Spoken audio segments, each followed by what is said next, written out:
Signore e signori, cari colleghi, ricominciamo con la nostra sessione sulle comunità etnico-religiose.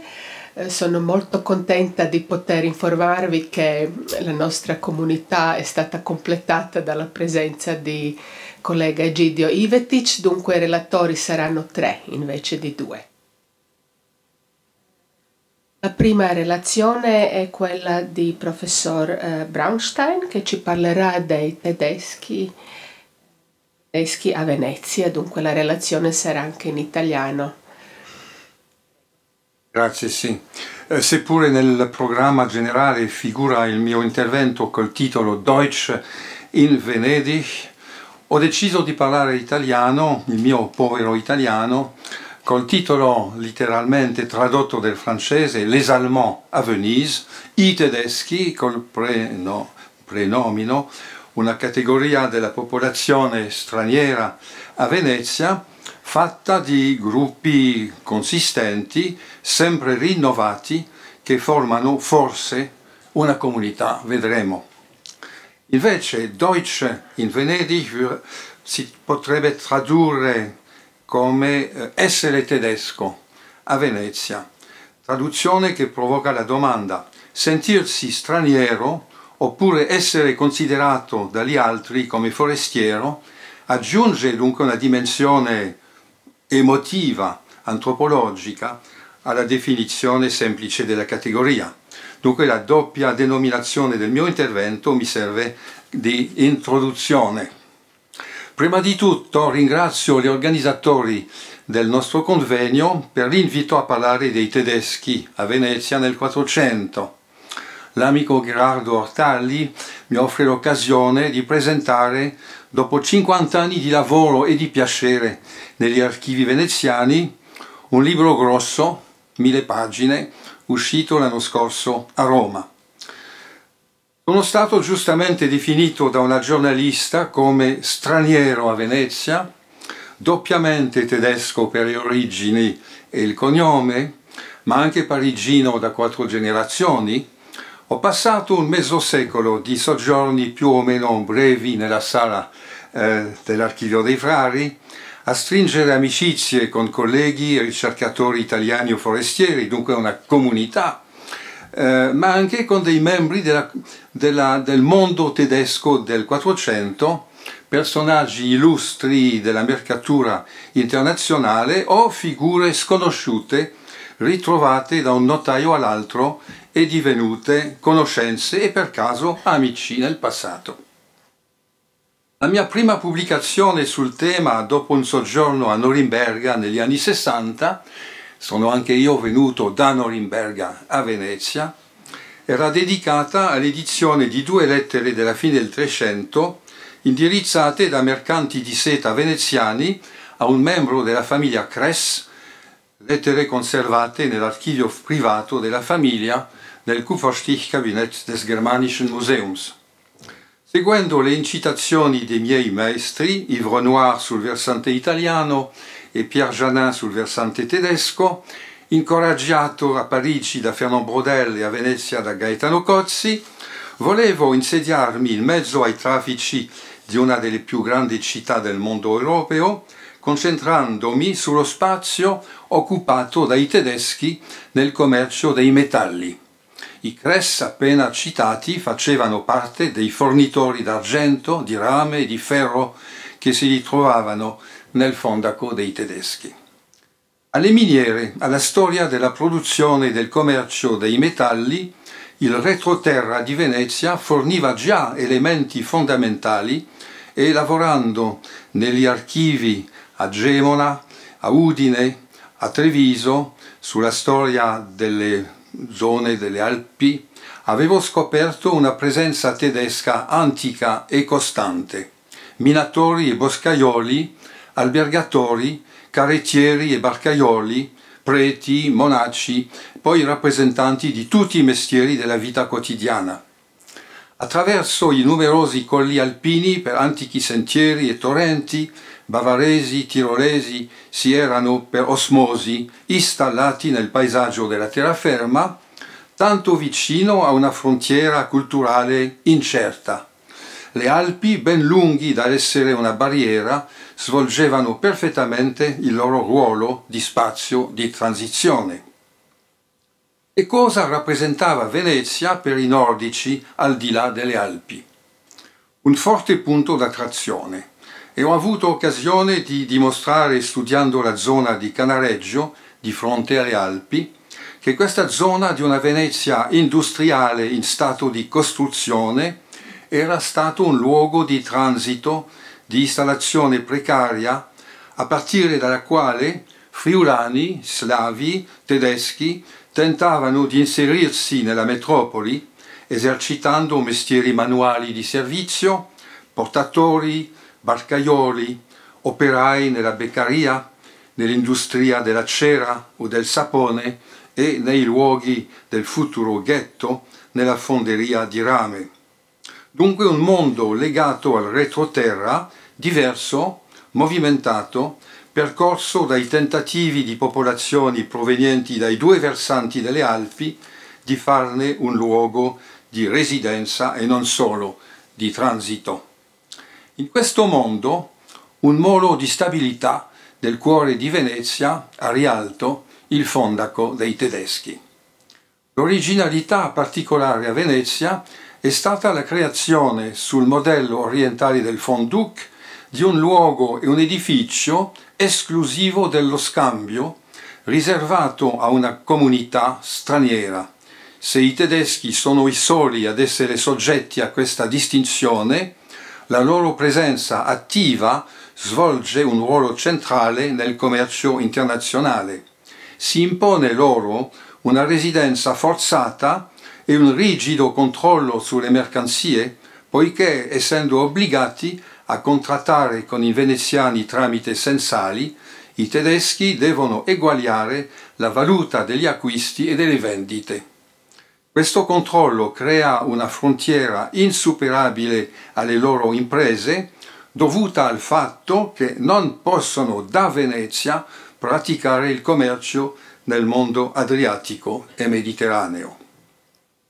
Questo esclusivismo definisce perfettamente la funzione eccezionale degli scambi bilaterali, sottolineata da tanti testi ufficiali, particolarmente nei tempi di blocco, quando le merci si accumulano senza via d'uscita sulle rive, una funzione fondata sui metalli.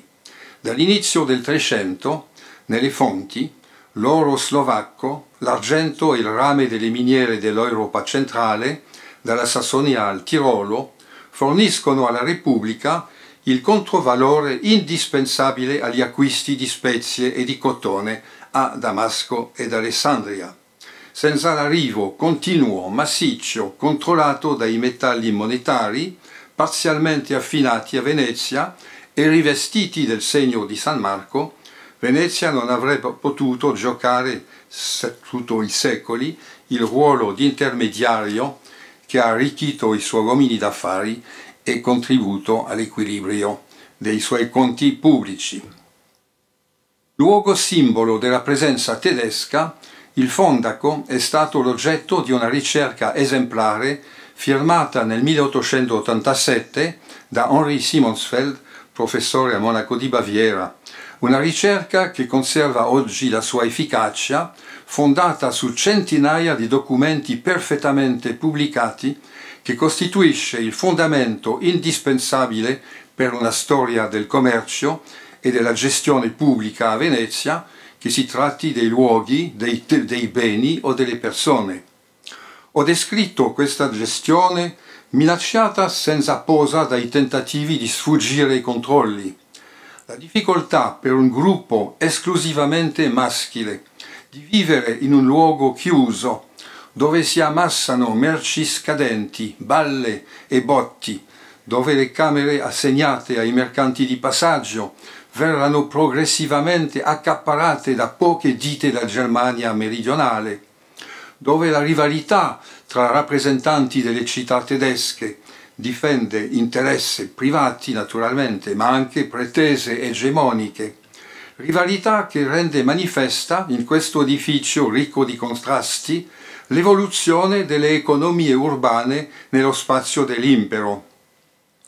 Se piccole città austriache, bavaresi, sveve non hanno mai smesso di mandare mercanti a Venezia, seppure esempi isolati di una presenza slesiana o prussiana sono documentati, nel 400 si afferma nelle camere del Fondaco la dominazione di Norimberga e poi alla metà del secolo l'affermazione di Augusta legata al fustanio e all'appoggio degli Asburgo e alla fine del secolo, del 400, l'importanza crescente della Renania, cioè di Francoforte e di Colonia, alla porta dei Paesi Bassi. In ogni modo, nei primi anni del Cinquecento, le città imperiali hanno progressivamente perduto di peso nelle relazioni bilaterali a vantaggio delle imprese tedesche, delle società d'affari, quelle dei Welser, Hochstetter e Fugger, presenti su tutte le piazze da Roma ad Anversa e naturalmente anche a Venezia,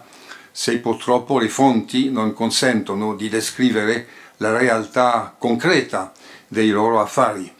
Eppure sono stato fortunato a scoprire in un fondo privato, la commissaria Michele Foscari, la prova contabile del commercio dei metalli praticato dai Fugger a Venezia e di seguire dal Tirolo fino ad Alessandria spedizioni massicce di rame tirolese e ungherese, spedizioni che hanno suggerito a Sanudo nel 1502 lo stupore davanti al rischio assunto da Michele Foscari di mandare ad Alessandria su galere e navi una quantità incredibile di metallo comprato dai Fugger.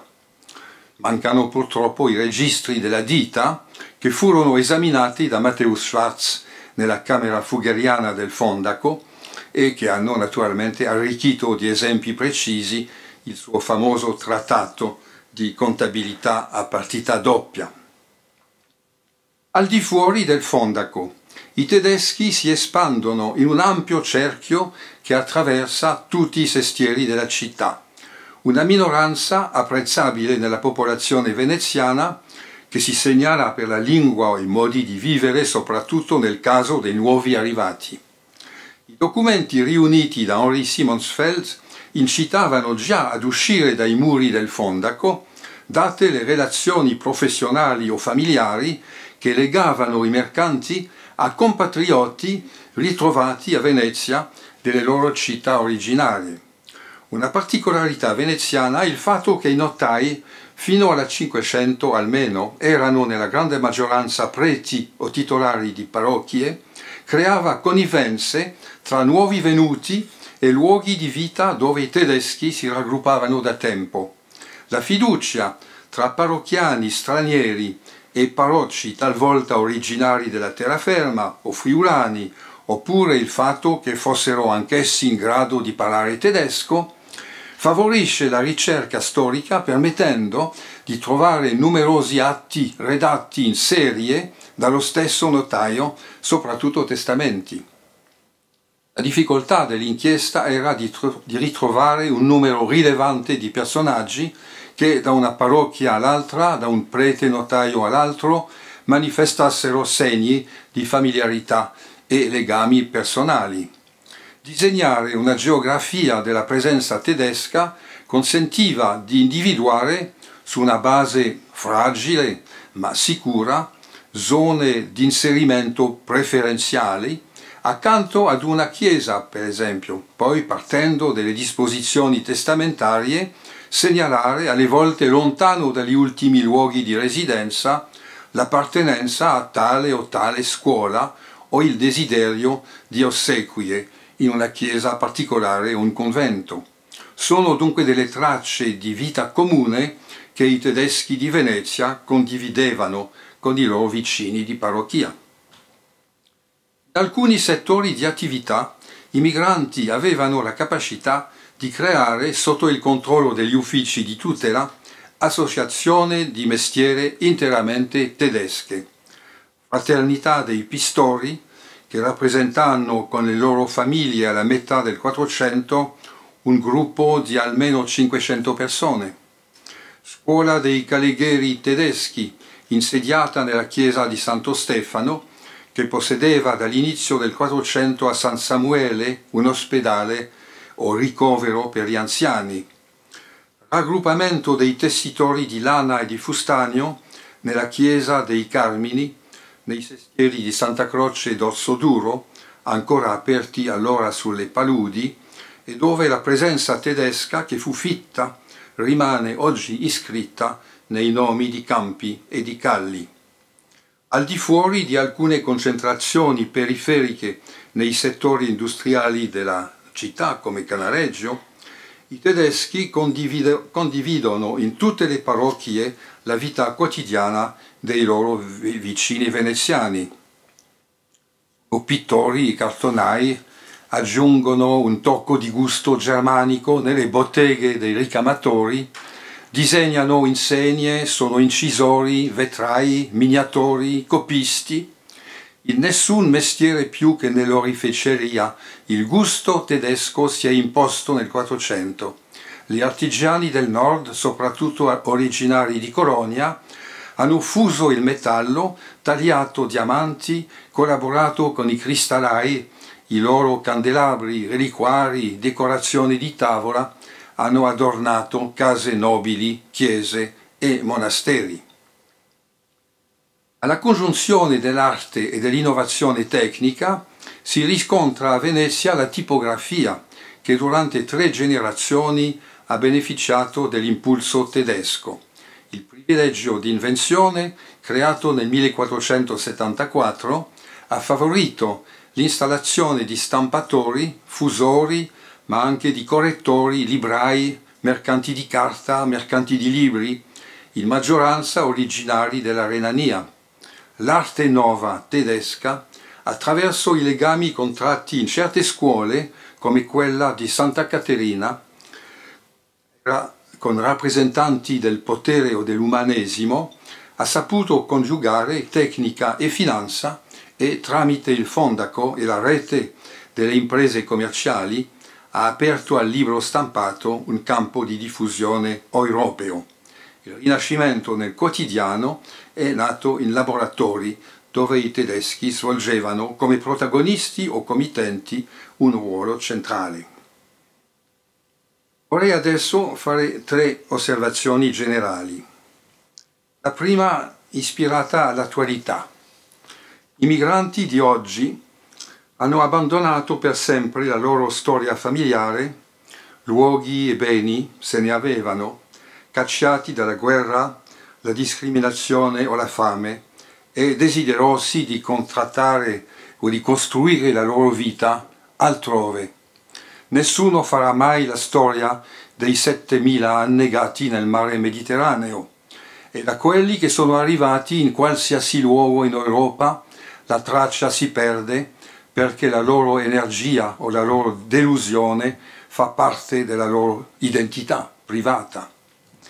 Nel caso esemplare dei tedeschi di Venezia, intendendoli sconosciuti e non in fuga, nessuno studio si propone sul serio di capire come degli individui si siano decisi a partire.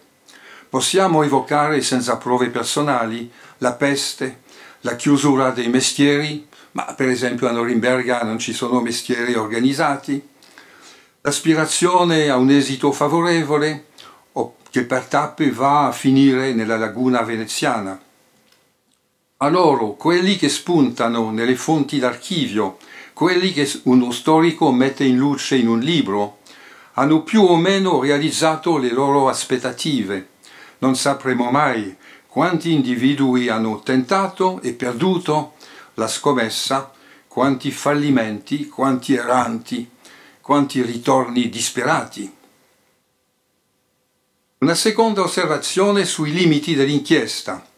Come scegliere dei termini cronologici e attenersi alla scelta. 40 anni fa Wolfgang von Stromer aveva individuato un gruppo di potenti mercanti d'argento che intorno a Bernardo Teotonico, morto a Venezia alla fine del 200, avevano conosciuto e forse promosso la creazione del primo fondaco, un gruppo austriaco che attesta attraverso fonti particolari una presenza tedesca molto anziana. Il mio parere, considerando le masse testamentarie tedesche iscritte della nuvola delle generazioni, è che i tempi della guerra di Chioggia, gli anni 1380, avevano conosciuto un primo afflusso notevole di migranti tedeschi dopo la generazione sollecitata dalle conseguenze della pesta nera. Ai friulani e vienesi dei primi tempi si sono aggiunti all'inizio del Quattrocento gli originari di Norimberga e di altre città dell'Alta Germania. Alla fine del secolo, invece, sono migranti delle zone del Reno che costituiscono la parte maggiore dei nuovi arrivati. Evoluzione generale che è pervenuta al termine dopo la ricostruzione del Fondaco nel 1506 conferiva alla minoranza tedesca nella città gli stessi caratteri che la storia interna del Fondaco e la situazione economica e sociale dell'Europa centrale affermava e confermava. Una terza osservazione: come lavorare sulla storia di una minoranza straniera senza indagare anche la storia della popolazione intera nella quale questa comunità si inserisce. Che si tratti delle famiglie, delle relazioni professionali o dei bisogni spirituali, degli inventari delle case, delle disposizioni testamentarie. La maggioranza dei tedeschi residenti fa parte del popolo veneziano. Nella massa demografica i nuovi arrivati si segnalano per le loro preoccupazioni ancora legate ai luoghi di provenienza o alla famiglia rimasta al di là delle Alpi. Invece, dai testamenti ho potuto trarre qualche figura notevole dell'assimilazione, per esempio quella dello stampatore e mercante di libri Niccolò da Francoforte, che gode in pace la sua residenza secondaria a Murano, tra parenti friulani di sua moglie, e che, parlando e scrivendo perfettamente la lingua veneziana, lascia cadere la particella di provenienza e diviene definitivamente Niccolò Francoforte di Venezia. Così ritrovare i tedeschi era divenuto un contributo alla storia generale della città, l'identità degli attori conferendo naturalmente un punto di vista particolare e nuovo ai fondamenti del paesaggio e della società urbana ben nota. Il mio libro si separa tranquillamente di Venezia all'inizio del Cinquecento. Ho evocato la parte presa dalla stampa che ha diffuso tra gli umanisti le idee della riforma luterana. Ho accertato che il governo veneziano a un certo momento si dichiara pronto a vendere alla comunità tedesca l'edificio del Fondaco, dal momento che mercanti di Colonia e Anversa risiedevano in case private. Gli arazzi di Bruxelles sorpassano i drappi di Fiandra nel momento in cui Venezia sviluppa il settore della lana accanto alla seta. Mercanti veneziani passano i monti e diventano cittadini in terra d'impero, nei tempi in cui da Norimberga si parte per Lisbona e per le Indie. Gli uomini d'affari sono pronti ad impadronirsi di un mondo ampliatosi, dove il Mediterraneo non è più l'intermediario unico tra i continenti. Venezia, dopo momenti di incertezza, si adatta risolutamente alle nuove sfide. La presenza tedesca rimane vivace e possiamo sperare che nuove ricerche negli archivi veneziani confermino le forme prese da questa presenza nei tempi moderni. Per la mia parte, un lungo periodo della storia dei tedeschi a Venezia sembra concludersi provvisoriamente col suo spostamento delle reti dell'economia europea verso il nord-ovest. Fonti archivistiche private di grandi città della Germania del Sud, particolarmente Norimberga, sono capaci, come lo dimostra il libro recente di Bettina Pfotenhauer, di offrire documenti nuovi sulla storia economica e culturale dal Cinquecento in poi di una comunità straniera definitivamente integrata. In questa comunità si ritrovano tutti i strati dell'alterità, dalla più evidente alla più segreta, quella che associa povertà e instabilità, quella che è riuscita a stabilirsi e frutta le primizie del suo lavoro, quella che grazie all'apprendistato della lingua e delle norme giuridiche ha adottato le forme ambienti del patrimonio e della famiglia, quella finalmente dell'inserimento fino alla fusione nel reticolato della parrocchia e delle scuole, strategia che non abolisce l'alterità ma ne attenua la visibilità. Matrimonio veneziano, acquisto di una casa, testimonianze, investimento nel debito pubblico, sepoltura onorevole, tante occasioni che edificano una vita risolutamente straniera e di fatto veneziana. Conclusione, torno sulla definizione della comunità. Nel Fondaco sono presenti mercanti tedeschi di tutte le parti dell'impero e delle sue margini. Quello che hanno in comune e la loro funzione sul mercato veneziano, il sostegno della loro città originaria, la lingua e delle tradizioni culturali. Ma quante tensioni, quante differenze, quante opposizioni sociali che rivela l'attribuzione delle camere del primo al terzo piano del Fondaco. Comunità alquanto festiva che non sarebbe stata possibile nel quadro dell'impero e Venezia a creare questa comunità, uno dei pochi luoghi storici dove prussiani e bavaresi possono vivere insieme.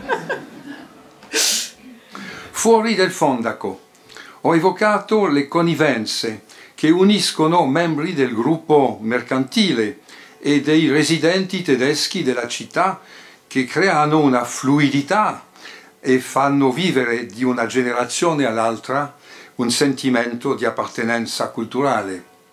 Poi nei sestieri sono delle solidarietà familiari e professionali confermate dall'esistenza di scuole tedesche.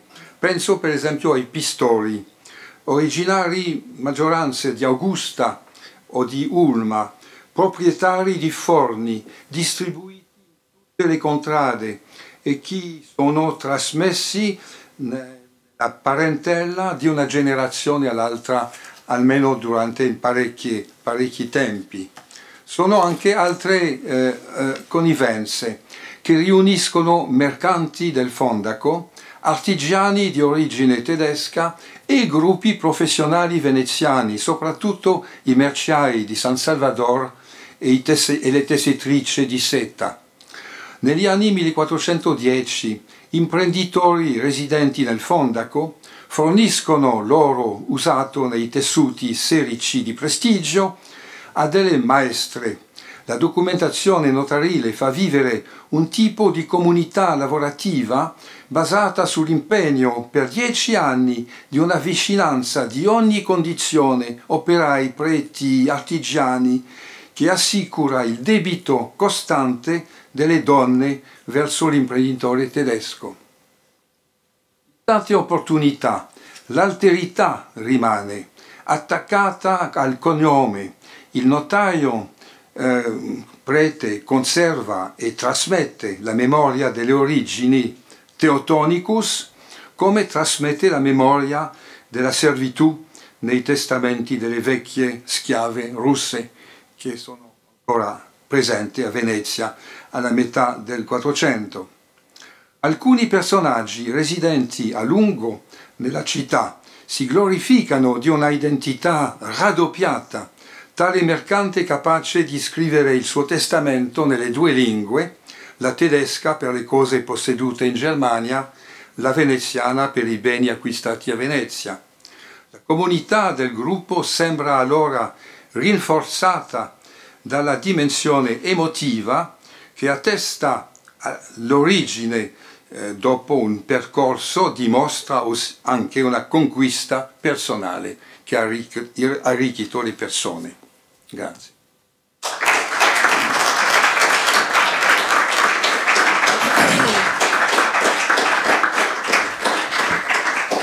Ringrazio di cuore il professore Braunstein per questa bellissima relazione che non solo ci ha dato un panorama di luoghi e di cronologia impressionante, ma ci anche, penso, ci fa riflettere su alcuni problemi più teorici e metodologici del nostro convegno, perché forse c'è meno comunità dove sembra ovvia, come nel caso del Fondaco dei tedeschi, e invece ci sono molti elementi di comunità in queste vicinanze parrocchiali che dovrebbero anche interessarci. E poi forse anche un altro punto che mi è parso molto interessante, quello delle persone, no? Perché noi parliamo delle comunità, ma ci sono delle biografie interessantissime di quelli che si assimilano, oppure di persone immigranti che in questo flusso non riusciamo a trovare nelle fonti d'archivio e che dunque ne restano in quella parte del passato che mai non ci sarà conosciuta. Dunque penso molte ragioni per riflettere e discutere fra poco. E adesso do parola al professore Andrea Zannini, che ci parlerà sulle comunità straniere a Venezia e le dinamiche di inclusione e esclusione in città. Grazie. Vorrei iniziare in una maniera un po' poco tradizionale, esprimendo il mio piacere per parlare nella stessa sessione del professor Philipp Braunstein, dai cui testi io ho imparato molte delle poche cose che so sugli stranieri a Venezia. Al contrario di come mi è stato insegnato, invece di leggere il testo che avevo preparato per stare dentro i 20 minuti anche per dare la parola dopo a un immigrato come Egidio Ivetic, rispettando la tradizione di ospitalità veneziana, cercherò di non leggerò e cercherò di esprimere alcuni concetti anche in relazione alle interessanti relazioni di questa mattina e di ieri.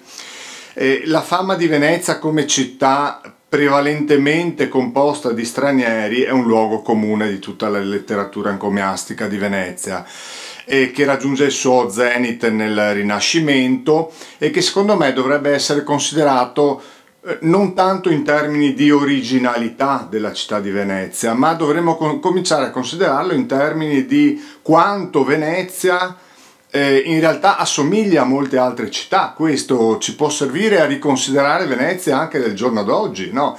L'eccezionalità di Venezia, se ci pensiamo, è una condanna. Proviamo a uscire da questo schema.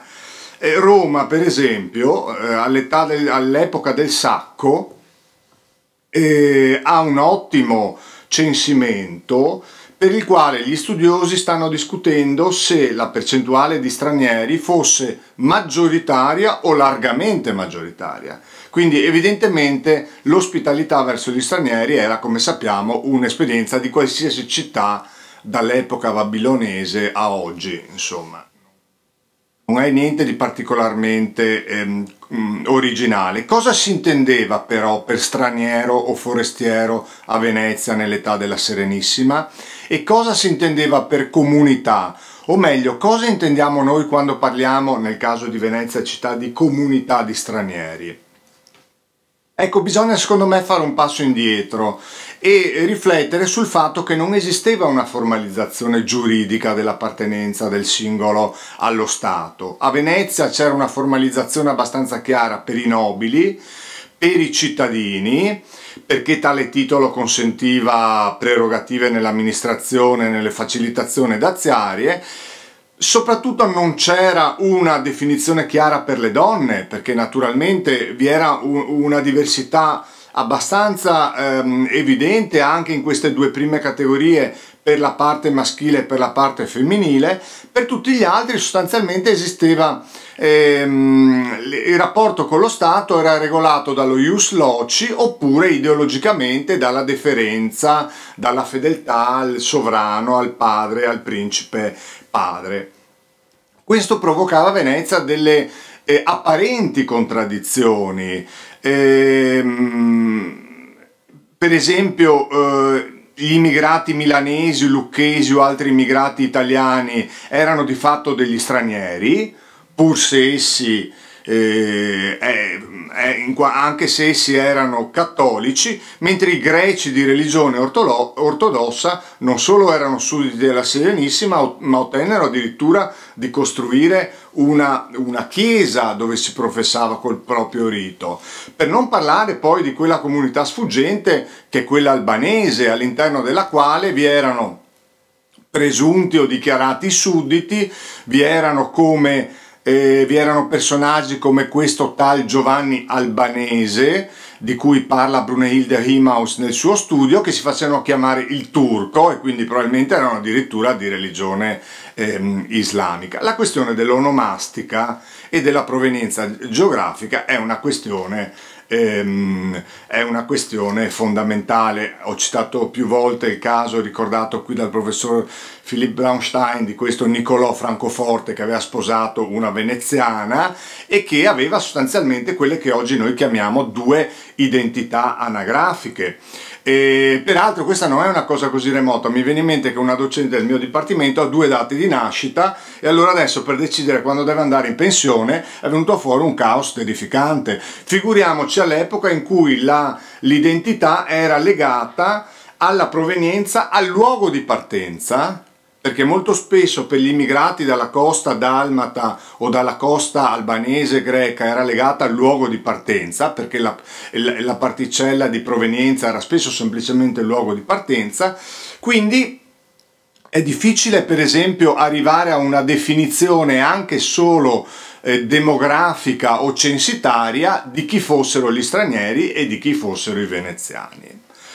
E se si escludono gruppi sociali come gli ebrei e gli zingari, non a caso emblemi dell'alterità, i termini straniero, forestiero, cittadino, suddito, in conclusione, non servivano a ritagliare precise categorie sociali, quanto piuttosto specifici individui, precise situazioni che intercorrevano tra singoli particolari e la città. Non c'era insomma un solo straniero, ma tanti stranieri dalle caratteristiche e qualità diverse che la normativa non poteva ignorare.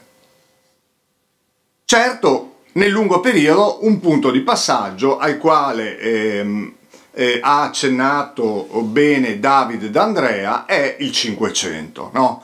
Il libro di Brian Pullan ci racconta bene come il cambiamento del rapporto fra andamento demografico e risorse economiche cambia la questione degli stranieri nel Cinquecento.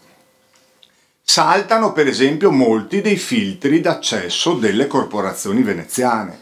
Fino al Cinquecento le corporazioni veneziane reggono coi loro meccanismi di apertura dopo la peste e di chiusura. Dal Cinquecento in poi le corporazioni veneziane sostanzialmente progressivamente si aprono, tanto che alla famosa caduta delle corporazioni, in realtà ci accorgiamo che le corporazioni erano in larga parte aperte già agli stranieri. Integrazione, naturalizzazione, assimilazione. Sono concetti che vanno considerati in rapporto alle categorie del tempo. Per esempio il grande lavoro che sta facendo Reinhold Müller da 20-30 anni sulle concessioni di cittadinanza a forestieri ha dato la possibilità di individuare qualche migliaio di questi forestieri che vengono naturalizzati, però con una media di una ventina di forestieri all'anno. Si tratta naturalmente di una immigrazione d'élite. Si tratta delle élite artigianali e commerciali e ci sfugge naturalmente il grande corpo della immigrazione popolare, per la quale evidentemente non esistevano meccanismi di registrazione. Si tratta di una immigrazione della quale noi abbiamo conoscenza solo, ad esempio, perché entra all'interno di un'arte. Questo percorso non è necessariamente un percorso funzionale. Cioè, quando noi studiamo questo tipo di percorsi, se noi ci atteniamo unicamente agli statuti, all'aspetto normativo, corriamo il rischio di riprodurre la descrizione funzionalistica dello Stato veneto che era adottata dagli stessi veneti. Philippe Braunstein ha descritto bene le tensioni fortissime che esistono nel 400, per esempio, dove i tedeschi acquisiscono una preminenza in alcune arti. Si tratta di scioperi, si tratta di contrasti fortissimi al di sotto della patina della normativa o del funzionamento minuto quotidiano delle arti. Vi è un mondo di conflitti fortissimo. Il fatto, adesso mi sono perso la discussione, credo, sul paper di Claire Joux de la Rivière di ieri sulle rivolte, però il fatto che a Venezia non ci siano state rivolte eclatanti, come ci sono state in realtà nel dominio o nel dominio da Mar, perché se consideriamo lo Stato nel suo complesso, ci sono state rivolte di un considerevole peso. Il fatto che non ci siano state a Venezia non vuol dire che non ci siano stati conflitti anche palesi. Sono stati, come si può dire, conflitti interni al mercato del lavoro, interni alla stessa assistenza. Sarebbe da domandarsi, come ha fatto Gherardo Ortalli, perché Venezia avesse paura di un grande ospedale. In altre città viene costruito un grande ospedale. A Venezia si capisce che forse la concentrazione della povertà in un grande ospedale, in una struttura urbana come Venezia, non è conveniente dal punto di vista dell'ordine pubblico. Il sistema della nona e tutta una serie di meccanismi e strumenti che il governo della Serenissima mette in atto anche per prevenire il disordine sociale. Emblematico di questo cambio di paradigma del Cinquecento è quanto accade nel 1583, quando, preoccupate per l'afflusso massiccio di nazionalità più disparate, le autorità impongono ai tenutari di locande ed affittacamere di dare giornaliera comunicazione di tutti coloro di altra nazione che arrivano in città. Allora voi provate a pensare che è sostanzialmente la schedina che adesso dobbiamo firmare quando arriviamo all'hotel. Incaricano una magistratura che è quella degli esecutori contro la bestemmia. Questo sistema dura pochi giorni perché evidentemente dal punto di vista burocratico non c'è la possibilità di affrontare questo tipo di registrazione e viene sostanzialmente abbandonato. È un'irrealistica fuga in avanti, un caso esemplare di sproporzione tra i compiti ai quali uno Stato aspirava e l'incapacità di assolverli nella sua routine amministrativa. Un altro termine intrigante oltre a quello di comunità è quello di nationes. Le nationes hanno dal punto di vista semantico una lunga tradizione soprattutto nelle città portuali o nelle città universitarie. Qui è impossibile non citare un documento che fu scoperto a suo tempo da Romanin, ripreso da Sella e Cozzi e più recentemente da Van Gelder e altri, e cioè la famosa petizione del 1610 di alcuni mercanti fiamminghi che chiedevano che il commercio di Levante fosse aperto agli stranieri. L'argomentazione dei fiamminghi è interessante perché dicono: il commercio del Levante è sostanzialmente aperto ai nobili, ai cittadini, agli armeni, ai mori e ai turchi, che sono musulmani che possono commerciare con Venezia, e da pochi decenni, siamo nel 1610, questo avviene nella seconda metà del 500, adesso non mi ricordo, mi sembra 1579, una data del genere, è stato dato anche alle due nazioni ebree.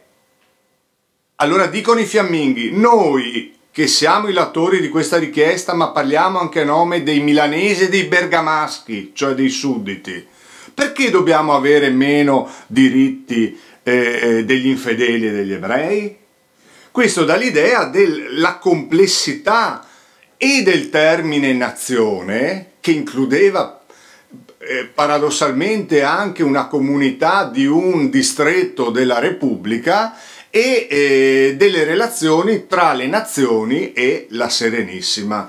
stessa. La petizione, come è noto, si concluse in un nulla di fatto e il porto di Venezia lentamente, dignitosamente decadde nei successivi 2 secoli. L'assunto che si vuole sostenere è che il governo aristocratico mantenne con gli stranieri nel corso dei secoli un rapporto che si contraddistinse per pragmatismo e continuità, senza tuttavia una visione coerente di sovranità statale. Proverò a spiegarmi. I diversi gruppi sociali avevano varie possibilità di integrazione nella città. Ad esempio la comunità albanese sin dal 1447 aveva potuto disporre di una propria scuola all'interno della chiesa di San Maurizio e dopo 50 anni aveva addirittura ottenuto di costruire un edificio apposito. Non contenti, gli albanesi erano riusciti ad ottenere di adibire ad ospedale qualche locale. Infine gli armeni hanno il suo ospedale et noi non l'avemo, avevano scritto nella supplica. L'ottenimento di una scuola, di un altare, una chiesa non costituiva tuttavia uno status di legittimità di una comunità forestiera. Si trattava piuttosto della formalizzazione di un'istituzione che consentiva un dialogo con gruppi di sudditi o di ospiti stranieri. La mia impressione è stata, mi sembra, confermata da quanto ha detto Philipp Braunstein a proposito dei mercanti tedeschi del Fontego, ma lo ritrovavo già nella sua analisi dei tedeschi a Cannareggio, è che cioè non si possa parlare di comunità e non si possa soprattutto parlare di una relazione tra Stato e comunità straniere. L'unica comunità straniera a Venezia è quella degli ebrei, che hanno non solo un quartiere etnico, l'unico quartiere etnico, ma hanno addirittura un documento che regola il rapporto fra Stato veneziano e Università degli Ebrei. Questo rapporto è la condotta, o perlomeno il sistema delle condotte a catena, e che dal punto di vista documentario formale assomiglia più di ogni altra cosa a un trattato con uno Stato estero, perché gli ebrei sono l'emblema dell'alterità. Dopo, certamente, noi sappiamo che l'integrazione degli ebrei nel tessuto cittadino, come è stato dimostrato anche dagli studi di Gaetano Cozzi, è un'altra cosa. L'altro aspetto che connota, a nostro avviso, la politica veneziana riguardo ai forestieri, alle comunità di forestieri lagunari, è la continuità, o per meglio dire la staticità di lungo periodo. Mentre altrove, soprattutto nelle grandi monarchie, tra 6 e 700, il concetto di comunità nazionale cominciò a farsi strada, anche in termini amministrativi, ad esempio in Francia con l'introduzione delle patenti di nazionalità, Venezia rimase ancorata al concetto medievale di città che controlla un contado, dove l'unica distinzione possibile era tra i veneziani da una parte, e dunque i nobili o coloro che potevano comprovare un antico rapporto con la città di almeno 3 generazioni, e tutti gli altri dall'altra parte. Questo favorì tra le altre cose l'integrazione degli stranieri, ma ebbe sul lungo periodo altre conseguenze importanti. Precluse, come è noto, qualsiasi allargamento del corpo politico della dominante alle nobiltà delle città suddite e impedì il formarsi di qualcosa che assomigliasse e potesse potenzialmente assomigliare in futuro a una identità collettiva statale veneta, basata sulla centralità e quindi anche sulla riconoscenza e sulla deferenza rispetto alla città capitale. Invece di generare unità e coesione si venne a creare uno iato, se non una frattura tra Venezia e il dominio, come avrebbero dimostrato le vicende del 1797-98 e del 1848, per fermarci solo ai tempi andati. Grazie.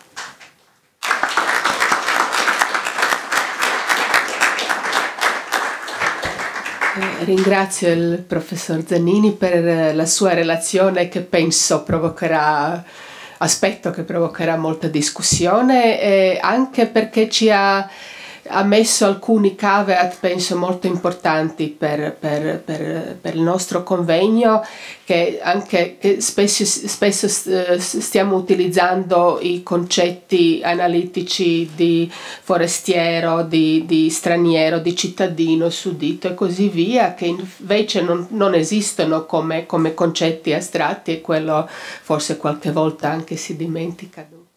Per molte ragioni spero che ci sarà molta una discussione vivace. E adesso invece ho il piacere di dare parola al collega Egidio Ivitic dell'Università di Padova, che non ha potuto venire ieri, e invece oggi abbiamo dunque questa occasione di sentire la sua relazione, che va sull'appartenenza e contrattazione, le comunità dello Stato da mare. Ecco, grazie. Ero via per degli impegni che non potevo spostare, quindi per fortuna riesco a recuperare oggi. Questo mio intervento sarà un insieme di riflessioni che poi io mi prometto di sistemare meglio nella fase scritta, quindi è un po' appunto un insieme di riflessioni magari non sempre chiare, ecco. Dunque allora il compito affidatomi è immenso, cioè quello di ragionare praticamente sulle comunità nello Stato da Mar, ed è un grosso problema, è una grossa questione storiografica. Quali sono queste comunità? Allora cominciamo a ragionare un attimo sul che cos'è questo Stato da Mar. Quindi non posso occuparmi qui di tutto lo Stato da Mar, che va in sostanza dall'Istria all'Egeo. La mia specialità è l'area adriatica, quindi mi soffermerò soprattutto sullo Stato da Mare Adriatico, perché comunque secondo me occorre, non è stata ancora fatta una riflessione, ci sono degli studi per carità, però delle riflessioni sulle modalità dello Stato da Mare. Esiste uno Stato da Mare con una certa caratteristica all'interno dell'Adriatico, un altro contesto è lo Ionio, che assomiglia all'Adriatico però è comunque un'altra cosa, e un altro contesto ancora è l'Egeo, e poi tutte le altre comunità o colonie del Levante.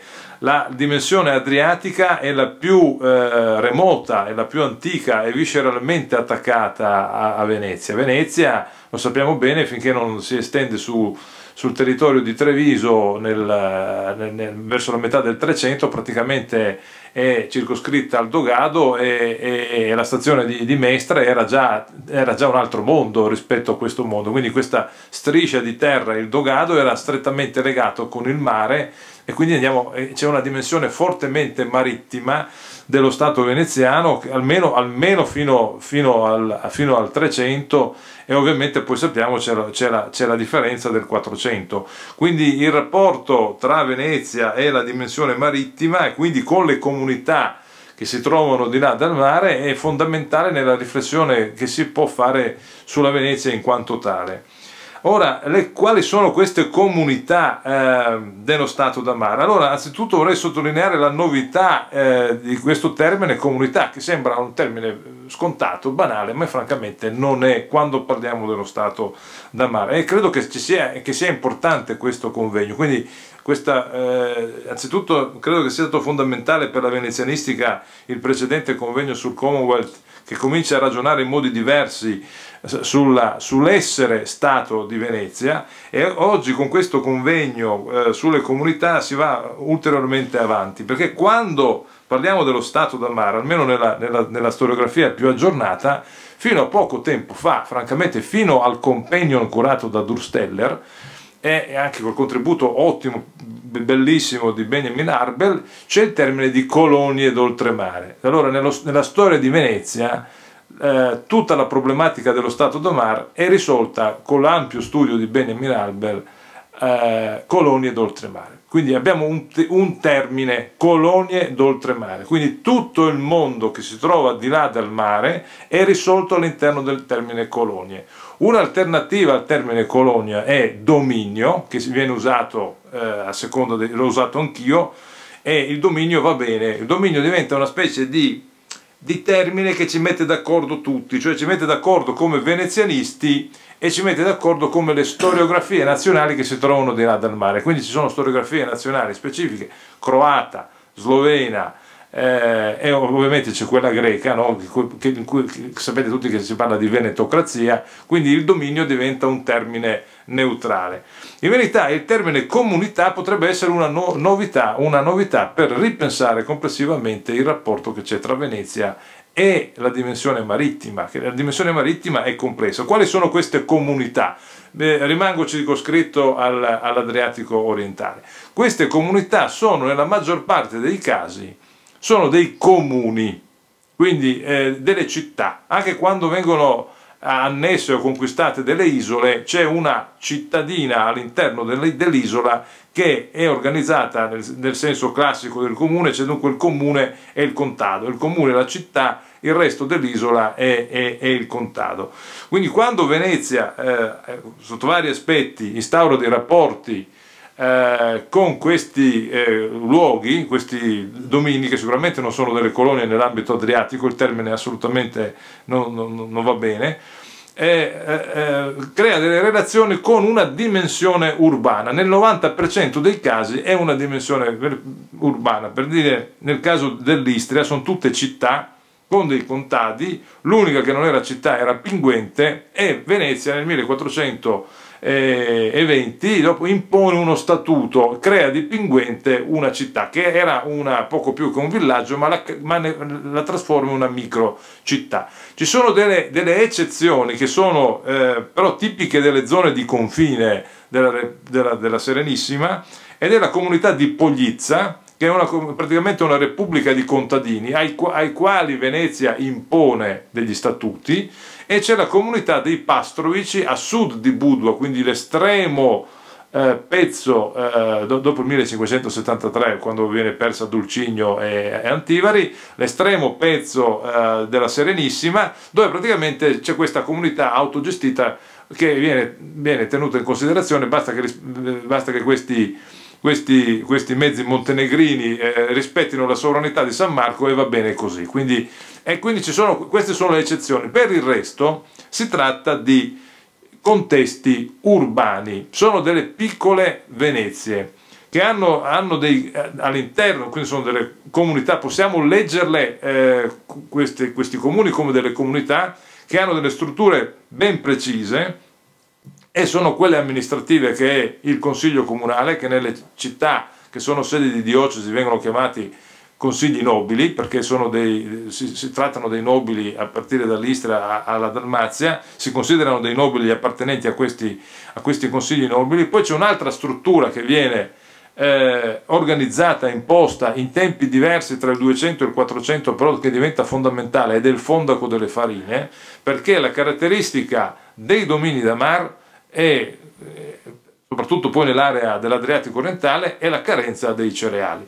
Uno degli aspetti fondamentali della politica, e secondo me di questo appunto accordo e anche di uno spirito di contrattazione tra queste periferie e la dominante, è la politica dei cereali, quindi l'organizzazione dell'annona. L'organizzazione dell'annona è fondamentale nel mondo marittimo veneziano, quindi il fondaco è quasi sempre una struttura vicina al consiglio comunale, e dentro il fondaco ci stanno sempre i locali patrizi, tra virgolette, perché adesso il discorso potrebbe essere ampio, come chiamare e come definire queste elite locali. Comunque chi gestisce il consiglio comunale spesso gestisce anche il fondaco. Ci sono delle lotte nel Settecento, soprattutto in Istria, dove ci sono delle città più dinamiche e più organizzate, per avere dei rappresentanti del popolo all'interno dei fondaci, una specie dei tribuni.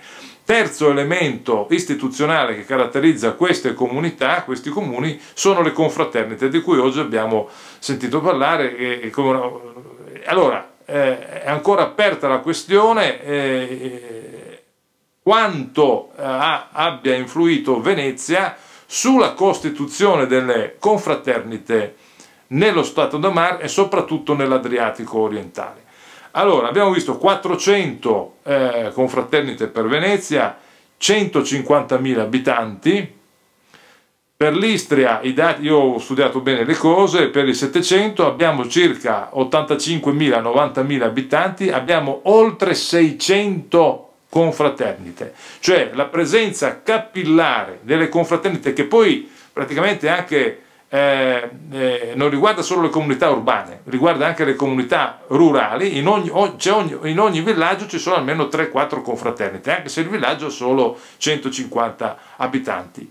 Il ruolo di Venezia in tutto questo qual è? È ancora tutto da definire, perché ovviamente, e qui l'ultimo convegno sul Commonwealth ha aperto una nuova prospettiva interpretativa. Finché ci limitiamo a studiare le cose dividendo tra età medievale e età moderna, non ne usciamo fuori, soprattutto quando siamo nella dimensione del mare.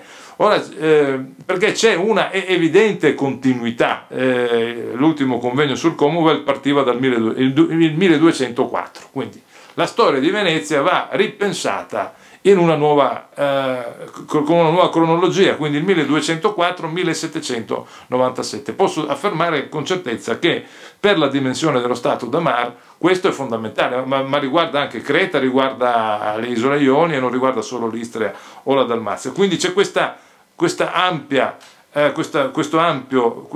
periodo, perché solo allora dentro questo tipo di cronologia possiamo capire effettivamente, per esempio, il fenomeno delle confraternite e come abbia influito Venezia su questo mondo, perché alla fine con le confraternite Venezia non ha influito solo sulle città, ma ha anche influito indirettamente sui contadi, che è la quarta istituzione, quindi Consiglio Comunale, Fondaco, Confraternite, Contado. Quindi il dominio da Mar ha questa organizzazione, cioè dunque comune contado, e questa situazione si protrae fino alla fine della Repubblica di Venezia, fino al 1797. Ci sono delle eccezioni, cioè Venezia, quando o con le belle o con le brutte, dunque o militarmente o con le conquiste o con le dedizioni, si allarga su questi vari territori che sono costieri, che sono delle isole, che è un litorale fondamentalmente. C'è l'eccezione,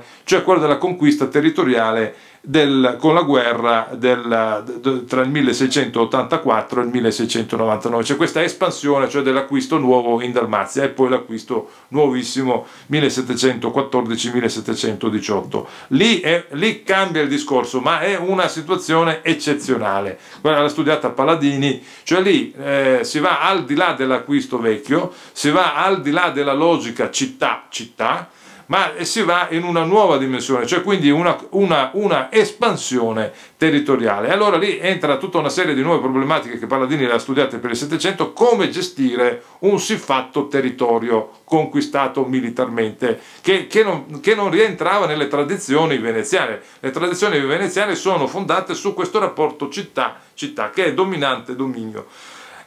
Allora, quella è l'eccezione, però l'asse dello Stato da Mar è incardinato sempre sulle città, e queste città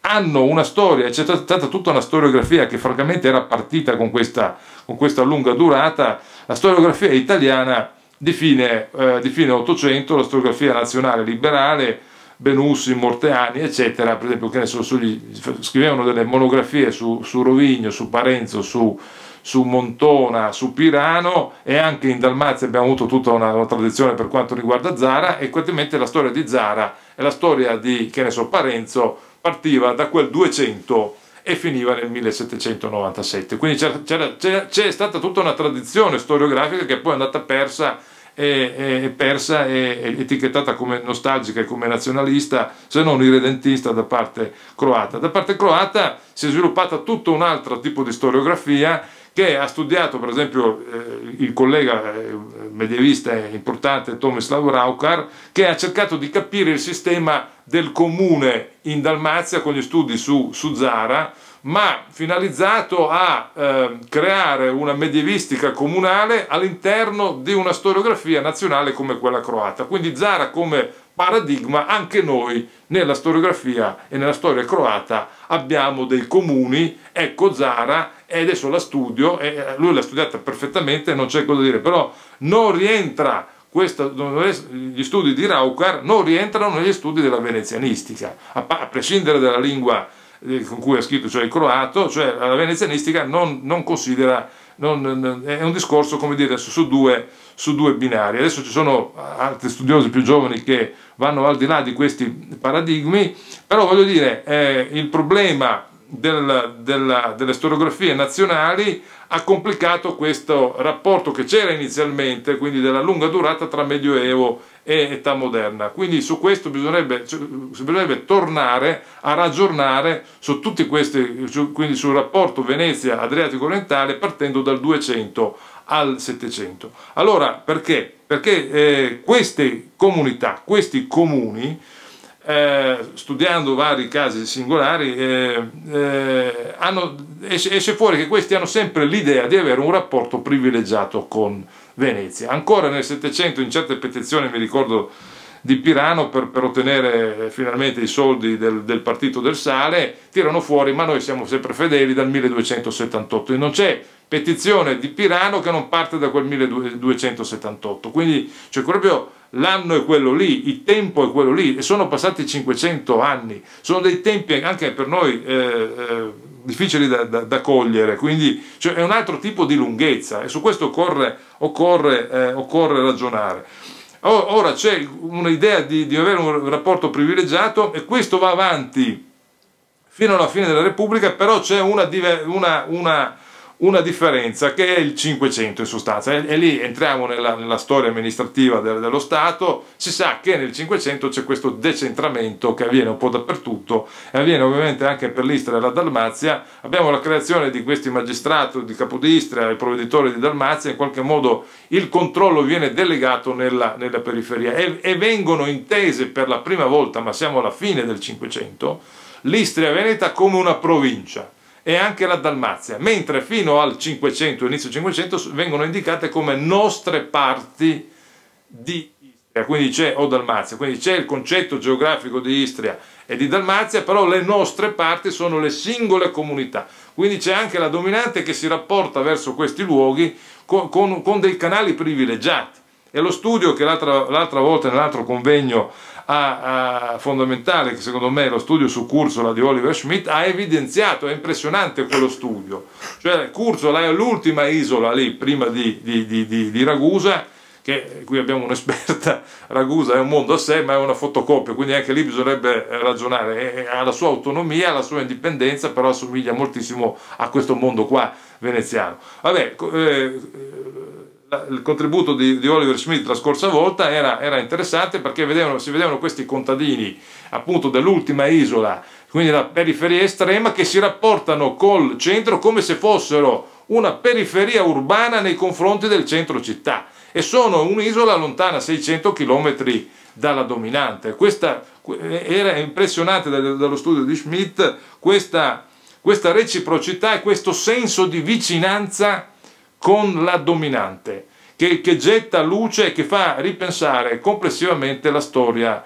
dei domini marittimi. Questo senso di rapporto privilegiato con la dominante, che cambierà appunto, se c'è una caratteristica tra l'età moderna e quella medievale, è con l'introduzione dei provveditori che fanno da filtro tra centro e queste regioni, e complessivamente un tentativo l'ha studiato anche Claudio Povolo, di creare delle province, di regionalizzare, di creare delle regioni, la regione dell'Istria, la regione della Dalmazia, di regionalizzare questi contesti, e non solo questi rapporti che il Tommaseo aveva capito bene, che diceva che Venezia legava le città come con dei raggi, cioè quindi come la ruota della bicicletta, c'è un centro e ci sono i raggi e sono tutti connessi, e questo è il dominio da mar, che va ovviamente ripensato. Poi certo ci sono dei tempi specifici, per esempio la storia del dominio veneziano in Istria comincia con la dedizione del 1267 di Parenzo, 1331 c'è il controllo su Pola, e allora lì tutta la costa, quindi tra il 1267 e il 1331 c'è il controllo della costa. Invece per la Dalmazia è fondamentale il 1204. Il 1204 però la Dalmazia ha quella cesura, no, dal 1358 al 1409, e quindi c'è una ridefinizione della Dalmazia con il 1409 e 1410. 1420, e penso ovviamente agli accordi concurso studiati da Ermanno Orlando, che evidenziano bene questa nuova politica del 400. Certo, ci sono dunque delle periodizzazioni, però l'arco cronologico è quello lì e va preso va considerato, e occorre una nuova riflessione, e credo che questo spunto delle comunità vada bene in questa direzione. Ora, dunque, occorre ripensare complessivamente il rapporto tra Venezia e questi contesti, perché sono effettivamente alla base o al centro del ragionamento, che secondo me, e anche questo convegno della comunità ci fa ragionare su che cos'è poi in fondo la civiltà di Venezia, perché soprattutto nell'Adriatico orientale si vede lo scarto tra ciò che è la costa e ciò che è l'interno, anche se ci sono confraternite nell'Istria asburgica, anche se ci sono confraternite a Fiume, però sembrano quasi dei riflessi. Ancora occorre studiare quanto sono dei riflessi delle imitazioni dei modelli veneziani, anche nei contesti asburgici, nel caso dell'Istria, dove gli Asburgo sono presenti dal 1376, quindi c'è una presenza. Oppure nei contesti croati e ungheresi, dunque Segni, quelle zone lì, quindi quanto sono sotto l'influenza anche dei modelli veneziani. E quindi, però è un discorso che appunto va fatto a partire dal Medioevo. Dunque queste sono tutta una serie di problematiche all'interno della venezianistica, va bene? Questo è dunque un primo contesto storiografico in cui queste cose andrebbero ripensate. Occorre praticamente i materiali, secondo me, cioè più che ricerche d'archivio, ci sono tantissimi studi che vanno però riletti sotto un'altra luce, ragionando in termini diversi. Ci sono tantissimi studi con delle microanalisi fatti dalla storiografia croata, che però, se ricontestualizzati qua occorre cambiare il discorso generale, ecco, per essere più breve. Allora, il rapporto Venezia e il mare, però, guardate, è mare, l'Adriatico orientale, in genere l'Adriatico, è sicuramente un tema della venezianistica, ma è anche terreno di un altro tipo di storiografia, non solo delle storiografie nazionali. Vorrei andare al di là delle storiografie nazionali. Allora c'è il rapporto tra Venezia e la sponda orientale dell'Adriatico all'interno di un contesto storiografico internazionale che si chiama Storia dell'Europa sud-orientale. Qui torno di nuovo a Oliver Schmidt, che ancora nel convegno del 2006 sui Balcani occidentali, l'Adriatico e Venezia, aveva formulato, e anche in altri suoi studi, e sono pienamente d'accordo, il tema dello spazio culturale veneziano nel sud-est Europa. Ora, questo è un grande tema, cioè, allora capite che il tema Venezia e comunità del mare non è solo un tema da venezianistica, ma diventa anche un tema che fa parte del complessivo calderone storia del sud-est Europa, che è soprattutto studiato, io cerco di fare qualcosa in Italia, ma ne parlavamo prima, siamo intregati, invece è studiato soprattutto in ambito linguistico tedesco, a partire da Vienna a Ratisbona c'è un grande centro di studio, e ci sono tantissime riviste e monografie che studiano l'Europa sud-orientale. Ora, dentro l'Europa sud-orientale, lo spazio culturale veneziano, evidenziato bene da Oliver Schmidt, è un elemento fondamentale per la comprensione di questa parte d'Europa. Si può tornare alla interpretazione dei Balcani del grande geografo serbo Jovan Cvijic, e io lo riprendo sempre anche quando insegno questo tema, cioè i Balcani sono l'incontro e la sedimentazione di 5 modelli di civiltà. Il primo, il più vecchio e il più ampiamente diffuso, è quello bizantino e poi ortodosso, poi c'è quello ottomano, poi la parte occidentale dei Balcani è caratterizzata dalla civiltà veneziana, che Cvijic chiama latina italiana, che fa da margine, da frontiera, però interagisce ci sono studi infiniti, no? Con l'interno e l'alterità occidentale dentro i Balcani.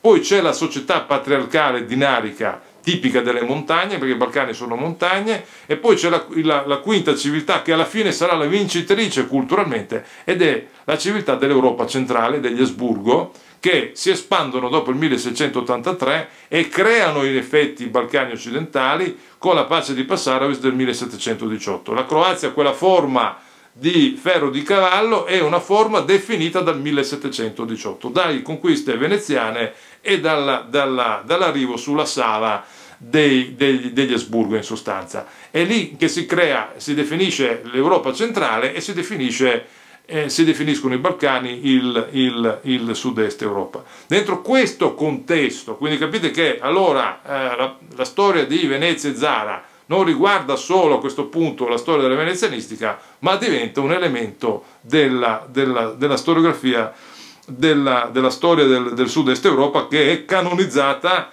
in ambito soprattutto tedesco, in ambito anglo-americano. Ci sono piuttosto i Balkans, così in senso generale, ma in ambito tedesco c'è una tradizione che va dall'Istituto per il Sud-Est Europa di Monaco degli anni 30, una tradizione canonizzata proprio di questi studi. Allora Venezia è non solo Venezia, dunque non solo l'antico Stato italiano, non solo uno Stato veneziano, ma anche un elemento della storia dei Balcani. Terza storiografia su cui mi sto impegnando è, secondo me, occorre sviluppare una storiografia della regione adriatica. Sono onorato di essere qua con il professor Philippe Bronstein, perché il suo articolo di fine anni 60 a proposito dell'Adriatique apriva la questione: ma perché l'Adriatico non diventa un oggetto storiografico di per sé? È fondamentale, sempre citato quel suo articolo, e sono onorato di essere qui con lei, perché ogni discorso sull'Adriatico parte anche parte da Braudel, ma ovviamente parte da lei. Lei aveva fatto alcune riflessioni in merito.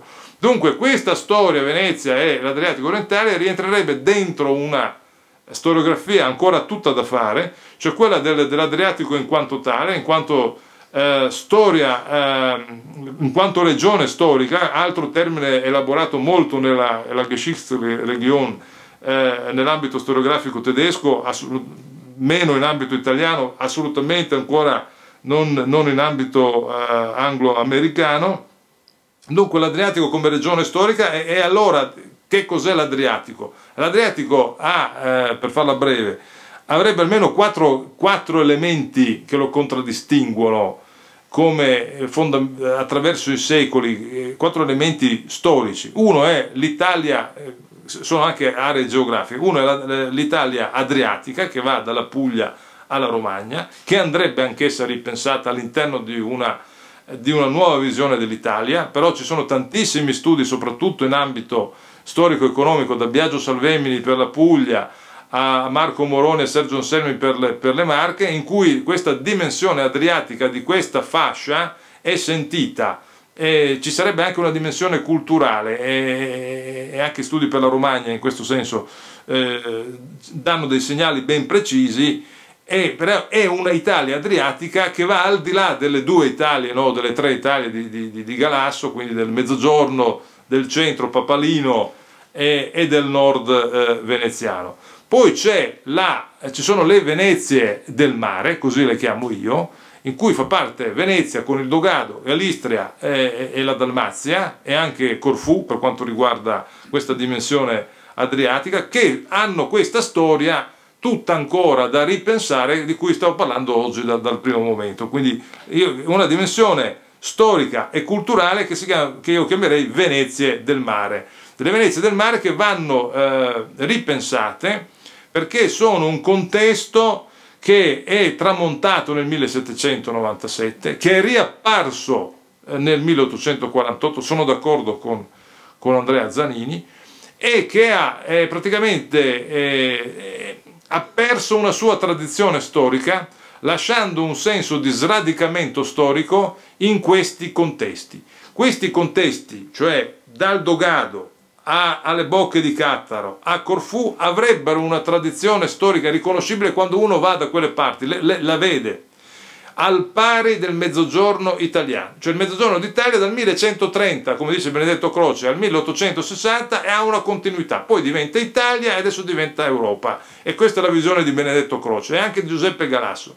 Anche questa area delle Venezie e del mare avrebbero questa lunga durata, solo che si è frantumata nel 1797, la battaglia di Lissa è proprio la cesura simbolica, il 1866, e poi lascia lo spazio questo mondo tramontato che però ha delle persone che hanno capito tutto e che sono nostalgiche, Ugo Foscolo che veniva da queste parti, Niccolò Tommaseo, altri nomi non ne faccio, è un mondo che sta lì e che ogni tanto lo vediamo, che ogni tanto riemerge in questi discorsi, però che è stato praticamente coperto con questa maglia, no, delle nazioni che si dividono l'Adriatico. Anche adesso c'è l'Euroregione Adriatica e la macro regione Adriatico-Ionica, ma però tutti i discorsi vengono fatti attraverso il filtro della nazione, quindi c'è l'Adriatico sloveno, croato, italiano, eccetera, mentre si dimentica che c'erano queste Venezie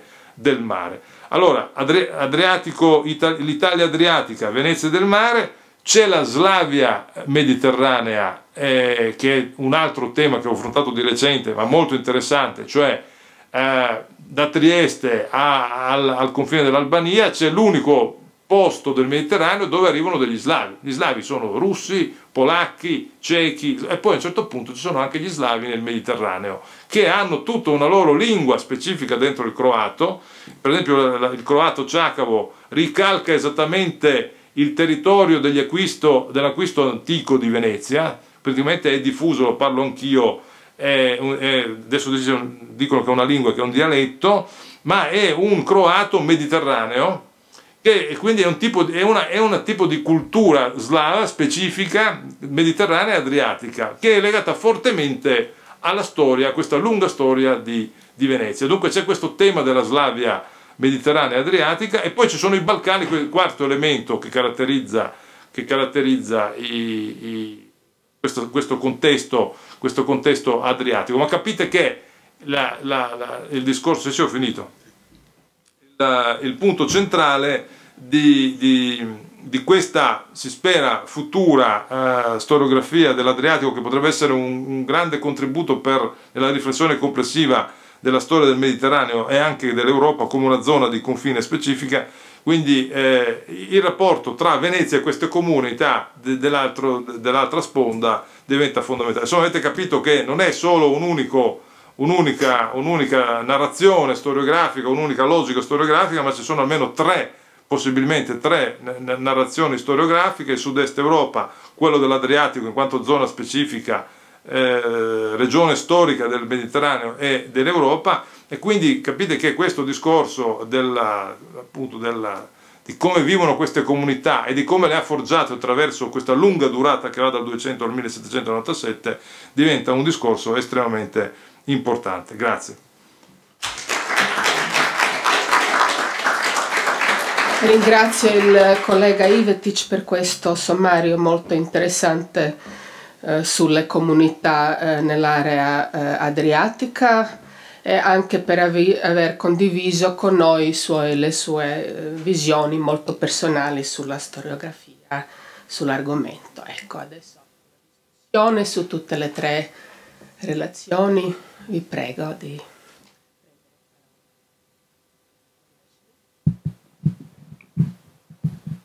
Credo che in questa sessione abbiamo imparato molto anche sul lato metodologico, teoretico del nostro convegno. Vorrei riprendere l'espressione di accesso privilegiato e poi fare un commento soprattutto sulla relazione di Andrea Zanini. Io credo che la sua osservazione, e questa è un'osservazione anche fatta da Philipp Braunstein, che ci sono delle comunità con, diciamo, entità costituzionali, entità di diritto, ma che di fatti all'interno di loro esistono delle frammentazioni che di fatti anche proibiscono lo sviluppo di una solidarietà Invece in altri contesti molto più informali, in queste vicinanze, esistono di fatti queste solidarietà. Lei ha evocato anche il caso particolare della comunità albanese e credo sia un caso molto speciale perché è la prima comunità dei sudditi veneziani che ottengono una istituzionalizzazione della loro presenza qui a Venezia, prima dei Dalmati e 50 anni anche prima della comunità ortodossa. Ma credo che si vede qui probabilmente una volontà di istituzionalizzazione dalla parte dello Stato veneziano, dalle autorità, ma dall'altra parte abbiamo da fare con una comunità debole, una comunità soprattutto se la paragoniamo con la presenza albanese nel Mezzogiorno, sparisce. E qui credo che il fattore confessionale è decisivo. Primo, chi aveva davvero la volontà di creare una tale comunità? Gli albanesi stessi o piuttosto lo Stato veneziano? Perché si vede che è una scuola debole, è una scuola povera, soprattutto il risultato è evidente. Il risultato è che questi albanesi spariscono nella società veneziana, un processo facilitato anche dalla loro appartenenza confessionale, erano più o meno tutti cattolici. Invece i immigrati albanesi nel Mezzogiorno erano di confessione ortodossa, erano anche concentrati in alcune zone piuttosto remote, nella Basilicata, anche nella Calabria, nell'entroterra della Calabria, nell'entroterra della Sicilia, e erano sempre tenuti anche a distanza, diciamo, delle autorità centrali, anche della società che li circondava. E proprio credo che qui possiamo osservare, anche se paragoniamo il caso degli albanesi dalmati con il caso dei tedeschi, con volontà anche di autodefinizione come comunità, per esempio questi tedeschi nelle vicinanze, naturalmente c'era anche una definizione che veniva da fuori, ma nel caso degli albanesi piuttosto la volontà dello Stato di creare una entità anche come strumento di comunicazione, come strumento di controllo, al quale si sono finalmente sottratti questi oggetti di una tale comunità.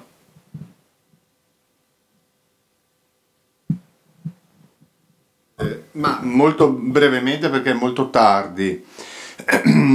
Secondo me si può parlare di comunità di albanesi solo specificando che è una comunità informale, perché gli elementi di solidarietà o tutti gli elementi, parlavamo ieri, la mutua assistenza eccetera, non mi sembra che siano sufficienti a delineare il termine comunità. Non credo che ci sia una istituzionalizzazione, c'è una confraternita, ma se noi prendiamo il libro, l'ho cercato perché non mi ricordavo bene l'autore, Louis Chatelier, L'Europa dei devoti, ci dimostra che fra 6 e 700 in Europa c'è un'esplosione di decine di migliaia di confraternite.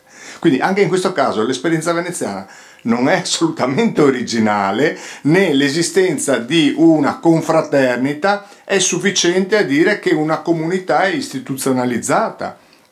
Per Venezia esiste una sola istituzione, che è il Maggior Consiglio. Tutte le altre sono appendici che consentono di governare, però la vera unica istituzione è il governo veneziano.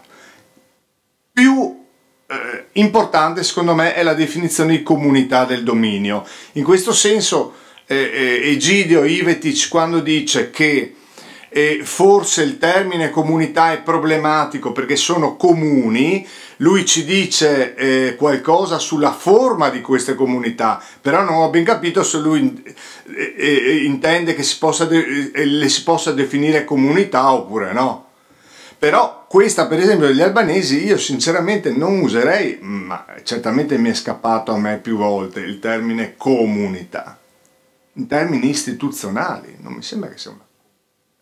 Ma è un parere mio che vale come quello di qualunque altro. Matteus?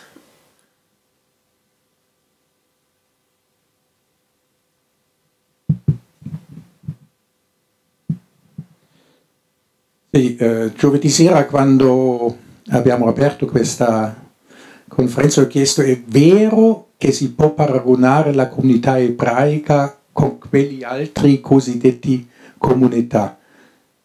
Andrea Zanini ha dato la risposta. L'unica comunità a Venezia è comunità ebraica, e di questo sono convinto. È un tesi molto fruttuoso, anche paragonando altre case, perché nel mondo cristiano abbiamo naturalmente queste comunità che anche nei fonti dicono comunità, ma queste comunità ebraiche hanno una qualità molto diversa, e questo vale non solo per Venezia, vale per esempio per Norimberga, qui c'ha nel 300, vale per Francoforte, c'ha dagli anni 60 nel 400. Questo che vuol dire il ghetto è il nome veneziano, ma quel concetto, diciamo, per cui è la parola ghetto, è più vecchio. Si rispetta sempre, diciamo, quelle comunità ebraiche, e questo mi sembra è anche teoricamente molto interessante, perché che vuol dire se Tönnies parla di Gemeinschaft, di comunità? Non parla della comunità ebraica, e per questo credo che è veramente molto fruttuoso di paragonare queste qualità molto diverse.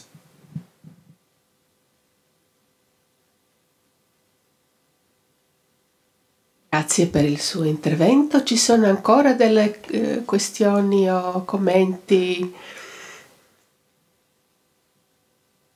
Se no, allora chiudiamo questa sessione. Vi ringrazio e andiamo al pranzo e al Franchetti.